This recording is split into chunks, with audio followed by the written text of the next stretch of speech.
بسم الله الرحمن الرحيم. لا حول ولا قوة إلا بالله العلي العظيم. الحمد لله رب العالمين، وصلى الله على سيدنا محمد وآله الطيبين الطاهرين. Assalamu alaikum wa rahmatullah.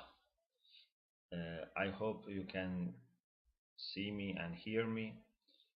We had a problem, but it seems that it is solved, inshallah. I just wait for a confirmation. If Brother Hussein, if you can send me a confirmation that you can see me and hear me.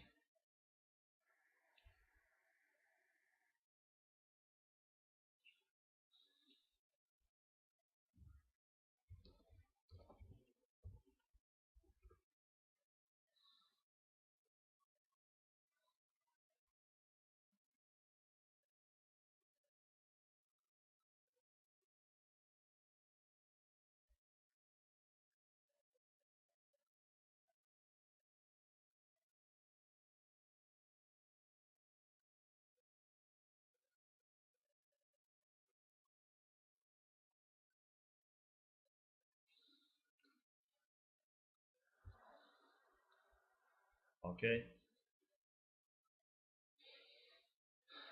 Alhamdulillah, it seems that it's okay. So, as you remember, we talked about first part of Munajatul Muhabbin, the whispered prayers of the lovers of Allah subhanahu wa ta'ala, and we reached this part that I have selected the relevant slide. Allahumma ja'alna mimman da'abuhum al-irtiyahu ilayk wal hanin. Da'b means habit, something that has become your kind of habit, your established quality. Irtiyah means to have your joy or your comfort in something. And hanin means yearning. Oh Allah, please include us, place us among those whose habit is rejoicing in you and yearning for you. So there are two important things here. One is to enjoy being with Allah subhanahu wa ta'ala, and second is that this should become a habit, not something that happens very rarely in our life, once in a year, for example, or even once in a month. No, something that frequently happens, something that you are used to it, you are accustomed to it. When a person is lover of Allah subhanahu wa ta'ala, all the time he enjoys remembering Allah, being in conversation with Allah subhanahu wa ta'ala, feeling the presence of Allah subhanahu wa ta'ala all the time.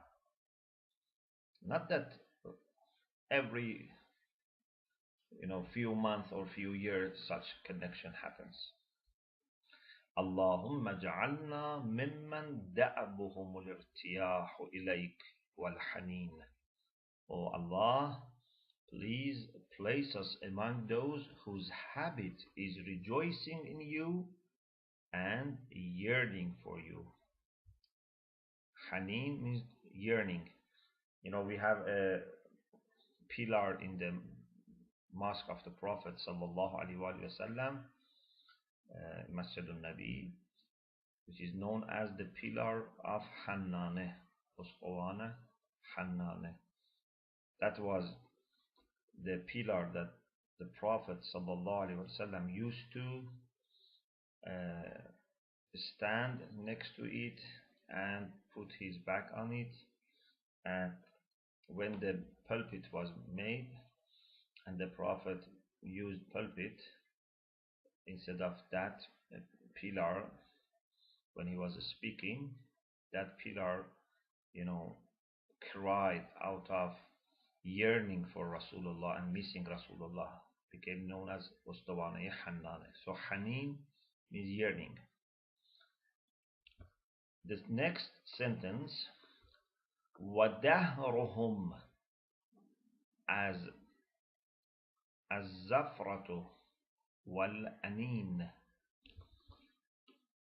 Again, very similar to the previous one, having this quality that you sigh, you moan for Allah subhanahu wa ta'ala, not once, no, your life, your time is spent in that. Dahruhum means their life, their time, their age, is az-zafra wal-anin. If someone very much loves something and misses that thing or that person, sometimes says ah, sometimes sighing, sometimes is crying, sometimes maybe even is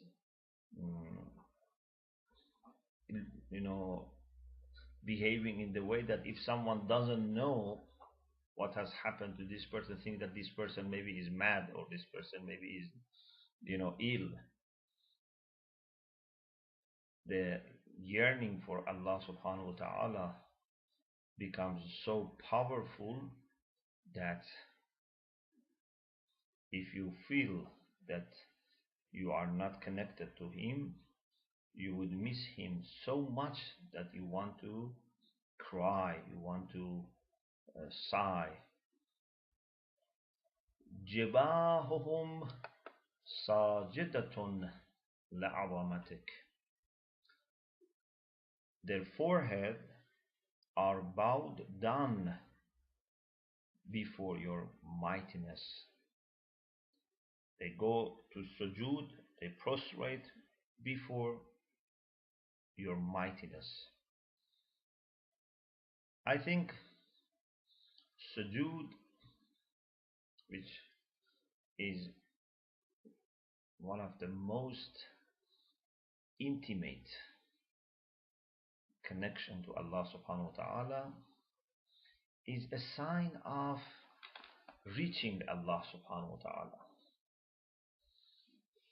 There is hadith which says that the closest position that a servant of Allah can have with him is when he is in sujood, when he is prostrating before Allah subhanahu wa ta'ala. So perhaps when we miss Allah subhanahu wa ta'ala very much and we want to be connected to him, the best thing is to go for sajda.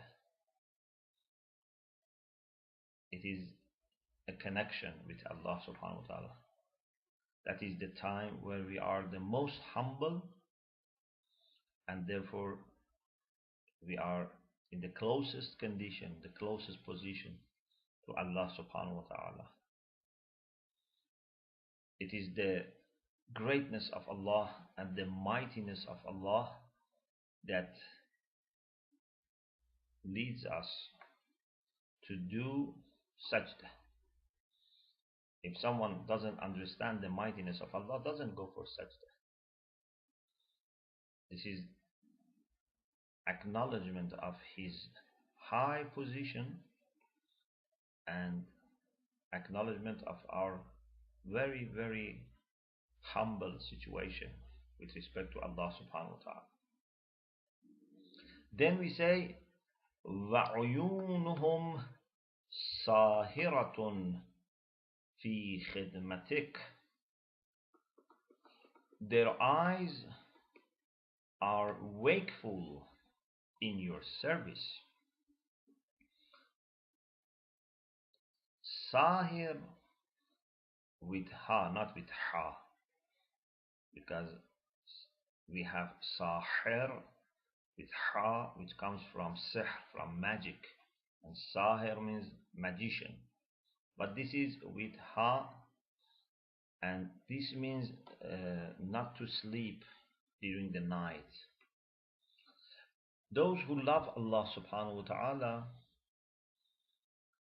they cannot sleep for long hours, especially during the night, which is the time of talking to Allah, whispering to Allah, being alone with Allah subhanahu wa ta'ala. They keep part of it at least, and indeed a large part of it, awake. They are at the service of the Lord. This service can be in the form of praying, reciting the Quran, thinking, meditation, studying. There are different types of things that one can do, but the main thing is that it's very difficult for such a person to sleep. There is a beautiful hadith Qudsi which says, كذب من زعم أنه يحبني فإذا جنه الليل نام عني. The one who thinks he loves me, but when the night comes, he sleeps and doesn't pay attention to me. Nama anni means while ignoring me, he sleeps. He's a liar. He's not a lover of me. How can you be a lover of Allah subhanahu wa ta'ala and then in the middle of the night, which is the time to meet your beloved and to have private time with him, then you sleep? Is it possible that you miss someone very much? Your heart is full of yearning for that person, and that person says, I come in such a time and we can be together. Then you sleep at that time? It's not possible. So if we don't have that condition, if we are not able to keep awake at least part of the night in munajat and ibadah with Allah subhanahu wa ta'ala, we should not count ourselves as lovers of Allah. Yes, we like him, but to say that you are a lover of Allah is a high position, and it's not something that everyone can claim. وَدُمُوعُهُمْ سَائِلَةٌ مِنْ خَشْيَتِكَ. Their tears flow in dread of you, in fear that they have, in awe that they feel in their heart with respect to you. They cannot stop crying. This is the sign of presence of the heart. This is the sign of softness of the heart.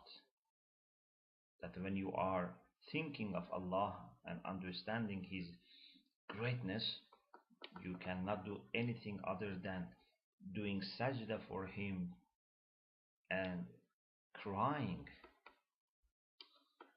Therefore, immediately after this, we talk about the hearts. وَقُلُوبُهُمْ مُتَعَلِّقَةٌ بِمَحَبَّتِكَ. Their hearts are fixed upon your love. This is very important. Their hearts are fixed upon your love. I hope the slide comes for you. Yes. Their hearts are fixed upon your love. It's the love for Allah.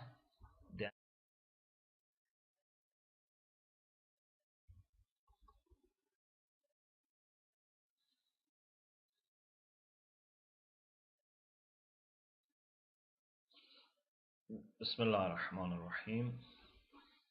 Sorry that we had to stop and reduce the quality so that the flow would be better. I hope now you can follow me in a better way. So,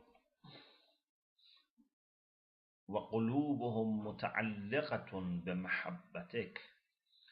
Their hearts are fixed, are fastened to your love. وَأَفْئِدَتُهُمْ مُنْخَلِعَةٌ مِنْ مَحَابَّتِكَ. Fu'ad and qalb are very similar. So again, their hearts or their cores are munkhadi'a, means they are taken out. You know, if you are, imagine, very frightened because of something, sometimes you feel as if your heart is coming out of your body. Your heart cannot stay in its place. This is the meaning of munkhali'. They have so much understanding of Allah's greatness and awe of Allah that their heart is detached, disconnected from the rest of body. أَفْئِدَتُهُمْ مُنْخَلِعَةٌ مِنْ مَحَابَتِكَ. Of course, here it is translated as shaken, but the exact meaning is what I told you. يَا مَنْ أَنْوَارُ قُدْسِهِ لِأَبْصَارِ مُحِبِّيهِ رَائِقَةٌ. Oh, He, the lights of whose holiness, Anwar Qudsihi, the light of Allah's holiness, are for the eyes, for the visions of His lovers, Ra'iqah, very beautiful, very attractive. Imagine when there is something like Allah, so much illuminating, shining. The light which comes from His holiness is so powerful, so magnificent, that only if you are blind you would not enjoy.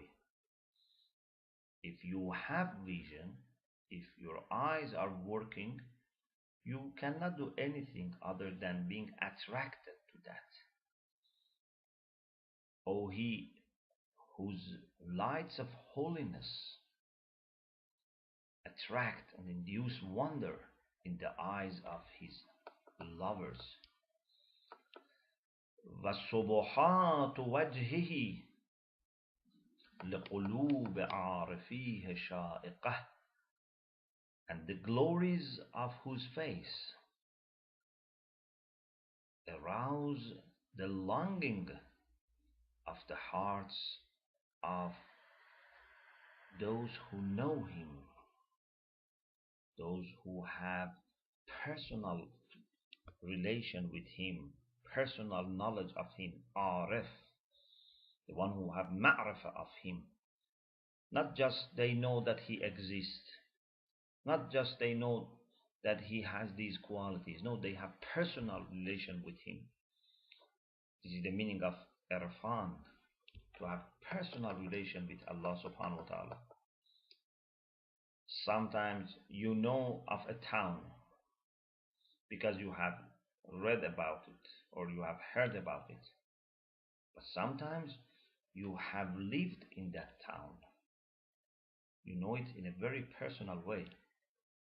Or someone you have heard of a person, so you know some general ideas about him. But sometimes you have lived with a person. You have been his friend, his family member. You have personal relation. Those who have irfan of Allah subhanahu wa ta'ala, they have very personal, intimate relation with him. And the knowledge is very, very intimate, very personal, very powerful.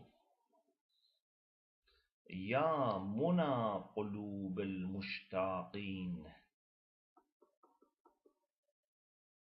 Muna is the desire, the wish. And mushtaq are those who yearn for Allah subhanahu wa ta'ala. O wish, or highest wish, or furthest wish of the hearts of the yearners. وَيَا غَايَةَ آمَالِ الْمُحِبِّينَ. O the ultimate or utmost end of the hopes of the lovers. Means those who have hope, they have dreams, they have desires. The maximum that they can want is to want Allah subhanahu wa ta'ala. Now, after calling him in these ways, what are we asking from him? As'aluka hubbaka. The very first thing that I want is your love. I have said that those who love you, they have these qualities. Their hearts, their eyes, their forehead, everything we said about them. But I am not necessarily a lover of Allah. I told about the connection between Allah and His lovers. So now I say, I want to be one of them. So please give me your love. As'aluka hubbaka. I want to be a lover of you. You help me. Because even asking for love is something that must be made to Him. No one can help me to become a lover of Allah independent from Allah Himself. So I ask you your love. وَحُبَّ مَنْ يُحِبُّكَ. The second thing is also to love those who love you. It is very amazing. In the pseudo love, the love which is not real, which is not genuine, which is what they call majazi, is a kind of metaphoric, or you can say unreal love. When you love someone, you don't love other lovers of that person.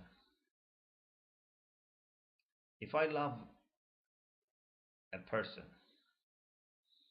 for example, I love a lady, or maybe I love a teacher. I want to be alone. I don't want anyone else to compete me in loving that person, because I want to have monopoly. I want to own that person. Sometimes even if I know of another person loving the same person that I love, I get angry. And sometimes people do, wrong things. For example, they try to hurt Maybe they try even to destroy and damage the reputation, or even physically destroy that person and kill that person, because they don't want anyone else to be a lover of their beloved. But in the case of real love is different. If I love a scholar or a good teacher, I very much like other people also to love him and benefit from him. If I love Allah subhanahu wa ta'ala, I very much love other people also to love him. And I become friends of the lovers of Allah subhanahu wa ta'ala. Not, na'udhu I feel, enemy and hostile towards them. Indeed, one of the things that help us in our love for Allah is to be in company of the lovers of Allah. أسألك حبك وحب من يحبك وحب كل عمل يوصلني إلى قربك. I ask your love. I ask the love of the people who love you. And I ask also the love for every action that make me reach you, reach to your closeness. We should love those actions that help us in our pursuit of Allah subhanahu wa ta'ala. So, anything connected to Allah, anything which brings us closer to Him should be loved. Any person also who is connected to Allah should be loved. Of course, I have to, maybe I need another time to explain more what is real love and what is the unreal love. What are the distinctive features of each, and how we can really love another human being. And what about, for example, the love between husband and wife, between parents and children, between two friends? And what about, for example, the concept of being jealous when you know that, for example, your beloved loves someone or is loved by someone else? There are many issues that need to be talked about. Maybe sometime in future we can talk about it. So I don't want to say that in relation between husband and wife, a person should not feel, for example, sad, or feel, even bad if someone loves his wife, for example, or, should not bother about this. No, that is another issue. And that is a special case with love of two human beings that has to be flavored, has to be regulated in a modest way, and for some wise reasons that Allah subhanahu wa ta'ala knows better than us, but also we understand it to some extent. It's not possible that we have that intimate relation with someone and at the same time that person has this intimate relation with other people, especially for the ladies. So that's another issue. I hope I am not misunderstood, but if you think that it's not clear, maybe we can talk about it in another session. Our time is finished, but if there is any question, we can try to address, because unfortunately tonight we missed part of the time, and I hope that inshallah our connection next time would be better. Salamun alaikum, alaikum assalam. What part of the night is considered the best time to be doing ibadah at night? Very good question. The best time would be the second half of the night, and in that second half, the best would be the last part of it. So the time which is connected to the Fajr, that is the best part of it. So if, say for example, if Fajr is 5 a.m., then 4 to 5, 4:30 to 5, that is the best time for Ibadah.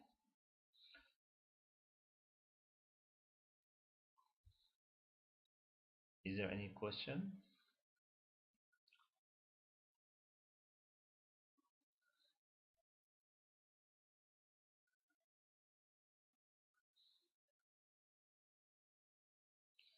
Okay, we have no other question. I ask Allah subhanahu wa ta'ala inshallah to help all of us to achieve this great quality of love for Allah subhanahu wa ta'ala and for good people and for good actions. And again, I apologize for any problem that we had with respect to the quality of the connection this time. But Alhamdulillah, our hearts are connected and there is no limit in that. Inshallah, we would be connected in this world and the hereafter. And inshallah, from next week, we would start, inshallah, at the sharp, inshallah, time. And afterwards, inshallah, I will say my prayer of Fajr. May Allah subhanahu wa ta'ala be all the time your support and guide. And please remember us in your du'as, which are very highly appreciated. Iltimas dua.